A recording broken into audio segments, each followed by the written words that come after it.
ప్రభునందు ప్రియమైన శ్రోతలకు వందనములు. ఈ పోడ్కాస్ట్ కార్యక్రమం నాకు స్వాగతం. మీ అందరి కొరకు ఈ కార్యక్రమమును ప్రసారం చేయుచున్నాం.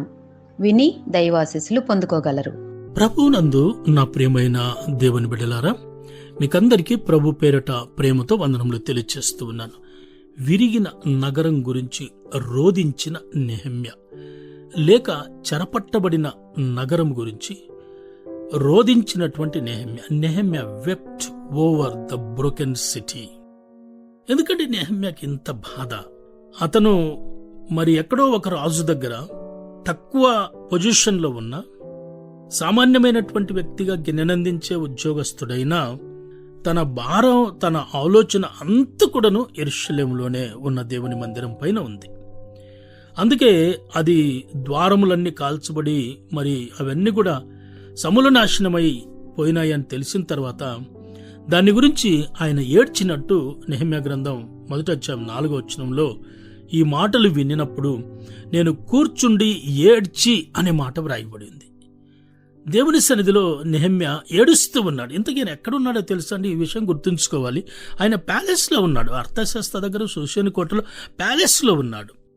ప్యాలెస్లో ఉన్నటువంటి ఆయనకు ఈ యొక్క విషయం ఎప్పుడైతే మరి విన్నాడో ఆయన ఏడవటం ప్రారంభం చేశాడు. దేవుని దగ్గర ఏడవటం ప్రారంభం చేశాడు. మనకేదైనా హఠాత్తుగా ఇటువంటి పరిణామం చోటు చేసుకున్నప్పుడు మనము మొట్టమొదట అధికారులను ఆశ్రయించటం కానీ లేక బంధువులను ఆశ్రయించటం కానీ జరుగుతూ ఉంటుంది. కానీ నెహెమ్యా మాత్రము అలా ఎవరిని ఆశ్రయించలేదండి. తన సమస్య పరిష్కారం కొరకు తనలో ఉన్న బాధ, దుఃఖాన్ని అంతటినీ దేవుని సన్నిధిలో మరి ఏడ్చుచు కొన్ని దినములు ఉపవాసముతో ఆకాశమందలి దేవునికి విజ్ఞాపన చేసినట్టుగా మనకు కనిపిస్తూ ఉంది కదండి. యెరూషలేము మందిరాన్ని గురించి అతడు కన్నీరు కారుస్తున్నటువంటి వ్యక్తిగా కనిపిస్తూ ఉన్నాడు. ప్రియ దేవుని బిడ్డలారా, ఎజ్రా గ్రంథం 3వ అధ్యాయం 12వ వచనంలో ఇలా వ్రాయబడింది: మునుపటి మందిరమును చూచిన యాజకులలోను లేవీలలోను కుటుంబ ప్రధానులలోను వృద్ధులైన అనేకులు ఇప్పుడు వేయబడిన ఈ మందిరం యొక్క పునాదిని చూచి గొప్ప శబ్దంతో ఏడుస్తూ ఉన్నారు. యాజకులు, లేవీయులు, సీనియర్ సిటిజన్స్ వీరందరూ కూడాను ఇప్పుడు కట్టబడుతున్న మందిరాన్ని చూసి గొప్ప శబ్దంతో ఏడుస్తూ ఉన్నారు. కారణం ఏమిటంటే ఆ ముందున్నటువంటి మందిరం యొక్క స్ట్రక్చర్ కానివ్వండి, ఆ డిజైన్, ఆ మోడల్, అది ఎంతో వైభవంగా కట్టబడినటువంటి మందిరం.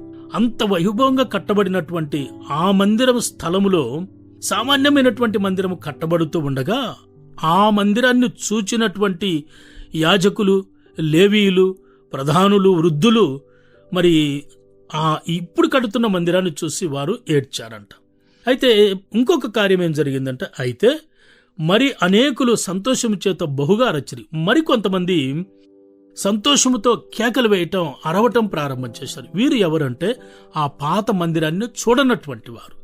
ఆ పాత మందిరం ఎలా కట్టబడిందో దాన్ని చూడలేదు కాబట్టి ఇప్పుడు మందిరం కట్టబడుతూ ఉండగా వారిలో ఒక గుంపు వారు సంతోషముతో అరచినట్టు మనం చూస్తూ ఉన్నాం. ప్రియ దేవుని బిడ్డలారా, ఆ దేవుని మందిరం ఆ వైభవం పోయినప్పుడు లేక అదెంత పడద్రోయబడినప్పుడు ఎంత క్లిష్టమైనటువంటి పరిస్థితిని మన పూర్వీకులు ఎదుర్కోవలసి వచ్చిందో ఆలోచించండి.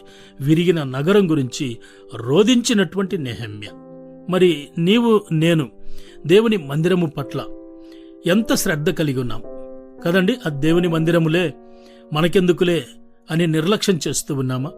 లేక మనము, మన కుటుంబం, మన ఇల్లు మనం బాగున్నాం, కంఫర్ట్గా ఉన్నామని అలా తృప్తి చెందుతూ ఉన్నామా?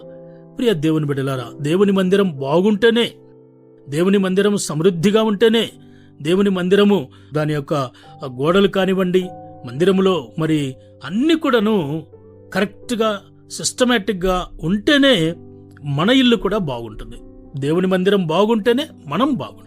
కాబట్టి దేవుని మందిరాన్ని బాగుండాలని కోరుకుందాం. ఏదైనా అవసరత ఉంటే సాధ్యమైనంత వరకు మనము చేయూతనిచ్చే దిశగా ఒక మంచి మాదిరికరమైనటువంటి నెహెమ్యాలాగా ఉండాలని నేను ఈ మాటలు తెలియజేస్తూ ఉన్నాను. దేవుడు తన మాటలను మన వినికిడిలో దీవించునుగాక. ఈ కార్యక్రమమును గూర్చి మీ సలహాలు మరియు మీ ప్రార్థనా అవసరతల కొరకు మమ్మను సంప్రదించవలసిన మా ఫోన్ నంబర్ 948585085039 మరియు ఈమెయిల్ ఐడి info@fibaonline.com. www.fibaaonline.org. మా ఫోన్ నంబర్ మరొకసారి 9480585039. Email ID info@fibaonline.org.